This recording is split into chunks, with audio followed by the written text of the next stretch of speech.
John here.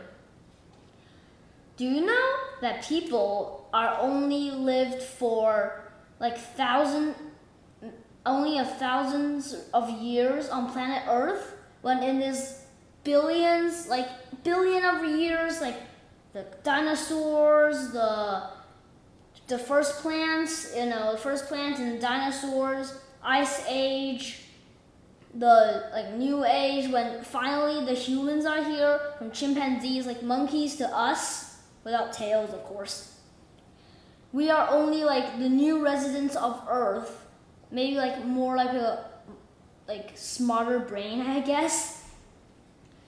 So today, I'm going to talk to you about and review you about a series called I Survived.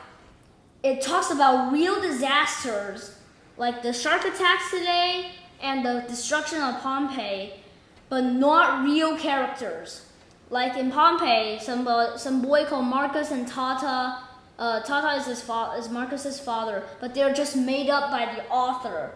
But just to let you know, the thing is real.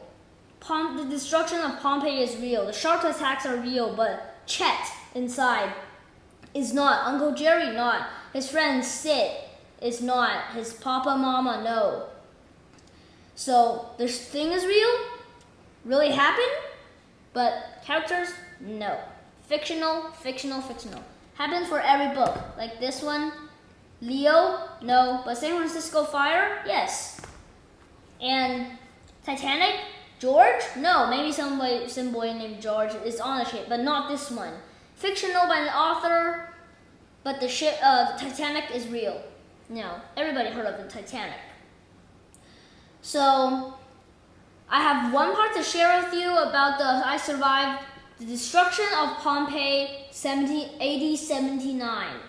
So AD is before, after Christ. After Jesus Christ was born, if Jesus Christ survived, he would be 79 years old that year, because it's AD 79. BC is before Christ, before Christ.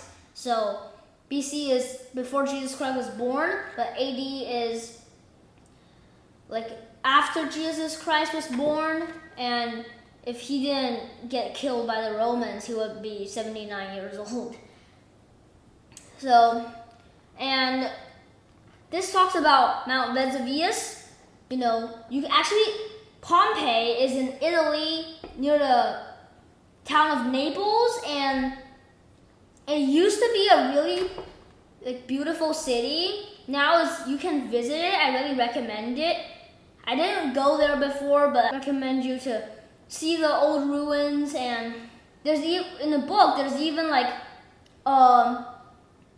half cooked bread, baked bread, ready to eat. And it's old, ash, but it's still the cuts and the whole piece. It's still there, but you can't eat it, of course. And let's dig into the story. I'm gonna read the conclusion for you to get you the big picture about what we're gonna read. The beast beneath the mountain is restless. No one in the bustling city of Pompeii worries when the ground trembles beneath their feet. The beast under the mountain Vesuvius, high above the city, wakes up angry sometimes and always goes back to sleep. But Marcus is afraid. He knows something is terribly wrong, and his father, who trusts science more than mythical beasts, agrees. When Vesuvius explodes into the cloud of fiery ash and rocks fall from the sky like rain, will they have time to escape and survive the epic destruction of Pompeii? Now you got the big picture. They're trying to escape Pompeii. Others don't believe Pompeii's gonna fall. And in this part, Festus, which is an evil landlord, who hits slaves, and if they just don't have this, maybe this cat here clean, they will just get beaten. Yeah, and Marcus is Festus' slave, so he always gets beaten. His father Tata, which we said here but not the name, is also is not a slave of Festus, but was a slave of Linus, like not slave, servant, of Linus Celius, who was a famous scientist in the age of Rome. I don't know if he was true, but I guess he is. But Festus wasn't true, yeah. And Festus was a really fat, I don't know why, but like books, comic books, or like movies, animated movies, mostly picture bad guys as like those fat guys, like, yeah, and then smoking cigars, like, yeah, blah, blah, blah, like that. And now Tata wants to warn Festus and the people of Pompeii to escape from Pompeii right now because Vesuvius is gonna blow. Think of your uncle, sir, of Linus, Tata said, struggling as the guard gripped him again. He will agree with me, I'm certain. Festus's fat cheeks turned bright red. Just like this. Like that. My uncle was a weak-minded idiot, Festus said, spitting out the words. He cared more than a slave to me, a man who shed his own blood. And it suddenly was all clear to Marcus why Festus had sold Tata so quickly. Few people in Rome was admired as Linus Celius, and yet he has never been impressed by Festus's chariots and villas and fine stallions. Linus knew the truth about his nephew, that he made his money by cheating people. Tata had the one thing that Festus's fortune couldn't buy, Linus's respect. It says his uncle's respect, but it's kind of confusing. And Festus hated Tata for it. He hated him so much that he would make Tata suffer the worst fate imaginable, death in the arena. So Festus can't bear that Tata, a slave, could have the admiration, like respect of Linus, the famous scientist, and his own, like Linus's own nephew, couldn't have it because he got all the fortune. Yeah, I'm so rich. All the fine stallions, fine horses.